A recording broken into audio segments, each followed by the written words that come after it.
Friends, ಎಲ್ಲರಿಗೂ ನಮಸ್ಕಾರ. ಇದು ನಿನ್ನೆ ಮಾಡಿರೋ ವಿಡಿಯೋ. ನಿನ್ನೆ ಅಪ್ಲೋಡ್ ಮಾಡೋಕ್ಕೆ ಆಗಿಲ್ಲ, ಸೊ ಅದಕ್ಕೆ ನಾನು ಇವತ್ತು ಅಪ್ಲೋಡ್ ಮಾಡ್ತಾಯಿದ್ದೀನಿ. ನಿನ್ನೆ ಶನಿವಾರ ವೈಕುಂಠ ಏಕಾದಶಿ ಇತ್ತಲ್ವ, ಸೊ ಅದಕ್ಕೆ ಬೆಳಗ್ಗೆ ಬೇಗ ಎದ್ಬಿಟ್ಟು ಮನೆಯಲ್ಲಿ ದೇವರ ಪೂಜೆ ಎಲ್ಲ ಮುಗಿಸಿ ದೇವಸ್ಥಾನಕ್ಕೆ ಹೋಗೋಣ ಅಂತ ಹೊರಟ್ವಿ. ಯೂಶ್ವಲಾಗಿ ವೈಕುಂಠ ಏಕಾದಶಿ ದಿವಸ ಎಲ್ಲರೂ ದೇವಸ್ಥಾನಕ್ಕೆ ಹೋಗ್ತಾರೆ. ಯಾಕೆ ಅಂತ ಹೇಳಿದ್ರೆ, ನಾರ್ಮಲಾಗಿ ಬರೋ ಏಕಾದಶಿಗಿಂತ ಈ ಧನುರ್ಮಾಸದಲ್ಲಿ ಬರ್ತಕ್ಕಂತಹ ವೈಕುಂಠ ಏಕಾದಶಿ ಅತ್ಯಂತ ಶ್ರೇಷ್ಠ ಅಂತೆ. ಸೊ ಅದಕ್ಕೆ ಎಲ್ಲರೂ ಹೋಗ್ತಾರೆ. ನಾವು ಕೂಡ ದೇವಸ್ಥಾನಕ್ಕೆ ಹೋಗಿದ್ವಿ. ನೀವು ನೋಡ್ಬೋದು ಅಲ್ಲಿ ಎಷ್ಟು ಚೆನ್ನಾಗಿ ಅಲಂಕಾರ ಮಾಡಿದ್ರು ಅಂತ. ದ್ರಾಕ್ಷಿ ಮತ್ತು ಜೋಳ ಎಷ್ಟು ಕಲರಲ್ಲಿ ಹೂವಿತ್ತಂತ ನೋಡೋಕ್ಕೆ ಖುಷಿ ಆಗ್ತಾಯಿತ್ತು. ನಾವೋಗಿದ್ದ ದೇವಸ್ಥಾನ ಬಂದು ಲಕ್ಷ್ಮೀ ಮತ್ತು ವೆಂಕಟೇಶ್ವರ ದೇವಸ್ಥಾನ.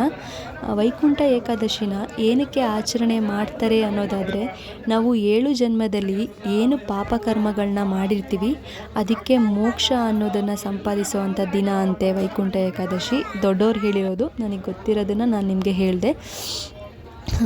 ಅದಾದಮೇಲೆ ಮನೆ ಕಡೆ ಹೊರಟ್ವಿ. ತೀರ್ಥ ಪ್ರಸಾದ ಕೂಡ ಸಿಕ್ತು, ನನ್ನ ಫೇವ್ರೆಟ್ ಲಡ್ಡು ಕೂಡ ಸಿಕ್ತು. ಮನೆಗೆ ಬಂದು ಬೇಗ ಎದ್ದಿದ್ದರಿಂದ ಸ್ವಲ್ಪ ತಲೆ ನೋವ್ತಾ ಇತ್ತು. ಫಸ್ಟಿಗೆ ಫ್ರೆಶ್ಶಾಗಿ ಒಂದು ಕಾಫಿ ಮಾಡ್ಕೊಂಡು ಕುಡಿಯೋಣ ಅಂದ್ಬಿಟ್ಟು ಕಾಫಿ ಮಾಡಿದೆ. ಯೂಶ್ವಲಾಗಿ ನಾನು ಕಾಫಿ ಕುಡಿಯೋಲ್ಲ, ಡೈಲಿ ಬೇಕಂತ ಏನಿಲ್ಲ, ಒಂದೊಂದು ಟೈಮ್ ಕುಡಿತೀನಿ.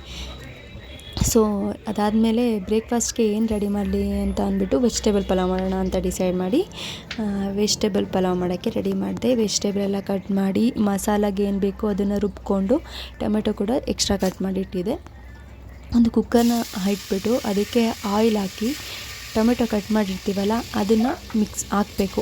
ಆಯಿಲ್ ಕಾದ ನಂತರ ಟೊಮೆಟೊ ಹಾಕಬೇಕು. ಟೊಮೆಟೊ ಮಾಗಿದ ಮೇಲೆ ನಾವು ಏನು ವೆಜಿಟೇಬಲ್ ಕಟ್ ಮಾಡಿರ್ತೀವಲ್ವ ಅದನ್ನು ಕೂಡ ಮಿಕ್ಸ್ ಮಾಡಿಕೊಂಡು ವೆಜಿಟೇಬಲ್ಲು ಒಂದು 5 ಮಿನಿಟ್ಸು ಬೇಯಬೇಕು. ಅದಾದಮೇಲೆ ಮಸಾಲ ರುಬ್ಬಿರ್ತೀವಿ ಅದನ್ನು ಮಿಕ್ಸ್ ಮಾಡಿಕೊಂಡು ಸಾಲ್ಟ್ ಎಷ್ಟು ಬೇಕೋ ಅಷ್ಟನ್ನ ಹಾಕ್ಕೊಂಡು ಒಂದು ಮಸಾಲ ಕಂದು ಬಣ್ಣ ಬರೋವರೆಗೂ ಬೇಯಿಸಬೇಕು. ಅದಾದಮೇಲೆ ನಾವು ರೈಸ್ನ ಒಂದು 3 ಟೈಮ್ ವಾಶ್ ಮಾಡಿಕೊಂಡು ಒಂದು 5 to 10 ಮಿನಿಟ್ಸು ನೆನೆಸಿಟ್ಟಿರ್ತೀನಿ. ಯಾಕಂದರೆ ರೈಸ್ ಸಾಫ್ಟಾಗಿ ಬರುತ್ತೆ ಅಂತ ಹೇಳ್ಬಿಟ್ಟು. ಸೊ ನೆನೆಸಿದ ಅಕ್ಕಿನ ಕೂಡ ಮಿಕ್ಸ್ ಮಾಡಿ ಎಷ್ಟು ಪ್ರಮಾಣದಲ್ಲಿ ನೀರು ಬೇಕು ನೋಡ್ಕೊಂಡು ಹಾಕಿ ಲಿಡ್ನ ಕ್ಲೋಸ್ ಮಾಡಿದ್ರೆ ವೆಜಿಟೇಬಲ್ ಪಲಾವ್ ರೆಡಿ ಆಗುತ್ತೆ. ನನಗಂತೂ ವೆಜಿಟೇಬಲ್ ಪಲಾವ್ ಅಂದರೆ ತುಂಬ ಇಷ್ಟ. ನನ್ನ ಫೇವ್ರೆಟ್ ಬ್ರೇಕ್ಫಾಸ್ಟ್ ಅಂತ ಹೇಳ್ಬೋದು. ನಾರ್ಮಲಾಗಿ ತಿನ್ನೋದಕ್ಕಿಂತ ಸ್ವಲ್ಪ ಎಕ್ಸ್ಟ್ರಾನೇ ತಿಂತೀನಿ ಪಲಾವ್ ಅಂತ ಹೇಳಿದ್ರೆ. ಪಲಾವ್ ರೆಡಿ ಆದಮೇಲೆ ಚೆನ್ನಾಗಿ ತಿಂದ್ವಿ. ಚೆನ್ನಾಗಿ ತಿಂದಾದಮೇಲೆ ನೆಕ್ಸ್ಟ್ ಮಾಡಿದ ಕೆಲಸನೇ ನಾನು ಒಂದು ಬ್ಲೌಸ್ ಸ್ಟಿಚ್ ಮಾಡೋದಿತ್ತು.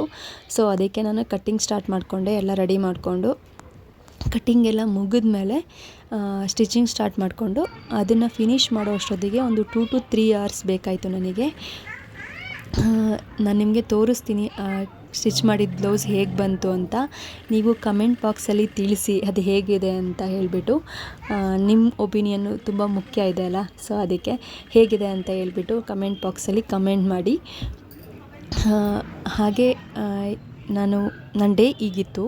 ಸೊ ಈ ವಿಡಿಯೋ ಇಷ್ಟ ಆಗಿದ್ರೆ ನಿಮಗೆ ಒಂದು ಲೈಕ್ ಮಾಡಿ, ಕಮೆಂಟ್ ಮಾಡಿ, ಹಾಗೆ ನನ್ನ ಚಾನಲ್ನ ಸಬ್ಸ್ಕ್ರೈಬ್ ಮಾಡಿ. ಪ್ಲೀಸ್ ಸಪೋರ್ಟ್ ಮಾಡಿ.